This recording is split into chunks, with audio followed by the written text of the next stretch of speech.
I own a company named Core Expectations. It is a women's health and wellness company. We provide a variety of services to women in the Greater Toronto area, Toronto, Canada. Services such as personal training, nutrition, massage therapy, and pelvic floor physiotherapy in women's homes. So all my practitioners go to my clients' homes all over Toronto. I also co-own and we co-founded a company with a pelvic health physiotherapist to take this a step further called Made for Women Workouts. There is, and I'm going to be talking a bit about it today, but there is a condition called pelvic organ prolapse, which afflicts a lot of women. Unfortunately, these women are typically told not to exercise, for example, as one of the precautions to not make it worse, which I think is a shocking and disappointing solution given by doctors. And so we created 3 exercise videos, which are being sold all over the world, which is really exciting, to provide a healthy and like a safe and effective exercise protocol that they can do. There's no reason they can't exercise. They just have to do things a little bit differently. So that's been really fun and rewarding to work with as well. So that's what I do. So you're here to talk about women and training women. I'm assuming, so we have one gentleman in our room, which is very cool. Are you a personal trainer or fitness instructor? Okay. And a lot of your clients are women? Yeah. Yeah. So you're smart for being here. And we have another gentleman as well. Do you find the same thing? Mostly? Yeah. You're a personal trainer as well? Yeah. So increasingly more and more women hire personal trainers, I think for 2 reasons. And I'm going to speak a little bit on stats from Canada. I did look for some stats here in the US, but found it a little bit difficult to find them. But I'm going to assume that it's basically the same. Women tend to hire trainers because we're more willing to ask for help than men. And also because we like to work with someone. We don't, women are kind of community and social creatures, and we like to be with people. So are men and women different physiologically? Well, yeah. Okay, so we're not going to dispute or argue that. You're not going to convince me that we don't have different bodies. So of course we're different. But should they be trained differently? Yes, maybe, maybe not. It depends. And this is the thing, as personal trainers, are all of you personal trainers? Is anyone not a personal trainer? Okay, you're a fitness instructor? Okay.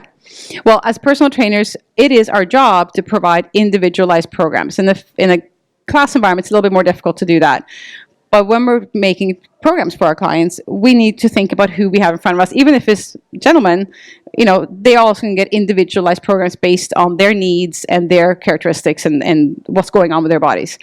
If you're training women, you don't train them like men just because that's what you happen to know. They're different. But if you want them to get stronger legs, yeah, squats and lunges are applicable. If you want them to have stronger arms, rows and pulls and pushes and all those things are also applicable. So from a straight sort of, can they do the same thing as men? Of course they can, right? But how we program for them, how we approach them, how we train them, that's where the differences come in. So what are some of the priorities when we're training women?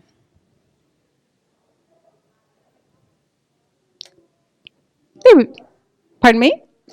Yes, pelvic health. We're definitely going to talk about that. She's been in one of my earlier sessions today. We're definitely going to talk about pelvic health. But obviously, it's the same goals that you have when you train anyone. Why do we train people? What do we want them to accomplish? Want them to be stronger, healthier, right? Better posture, healthy weight. Could be any number of things. The same priorities when training women.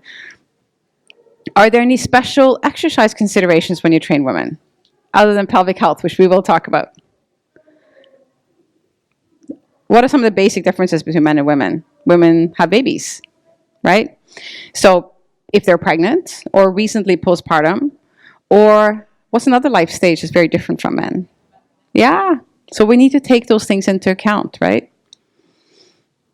And then based on that, we're going to make special exercise recommendations. So just, men and women are fundamentally, obviously, are different. How we train them with the choice of our exercises don't have to be that different. It's how we put things together and how we plan it out for them that's going to be different. I was talking to someone earlier today, and I said that postpartum, once you've had a baby, you're postpartum for the rest of your life. Why did I say that?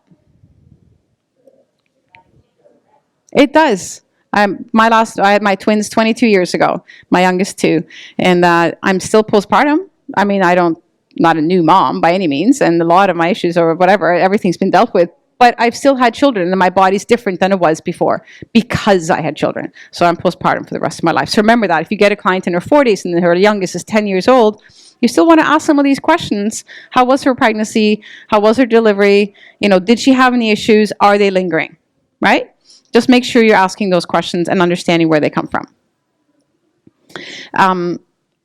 Okay, so we talk about as postpartum as well, the fourth trimester. So there's 3 trimesters in the pregnancy. The fourth trimester is the first 3 months postpartum, and very important for healing. So if you're working with a population of women that, specifically pre and postnatal, are any of you working with them?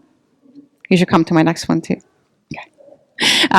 This is the way we care for them. Those first 3 months, extremely important. There's so much we can do to help them. There's so much we can do to hurt them too.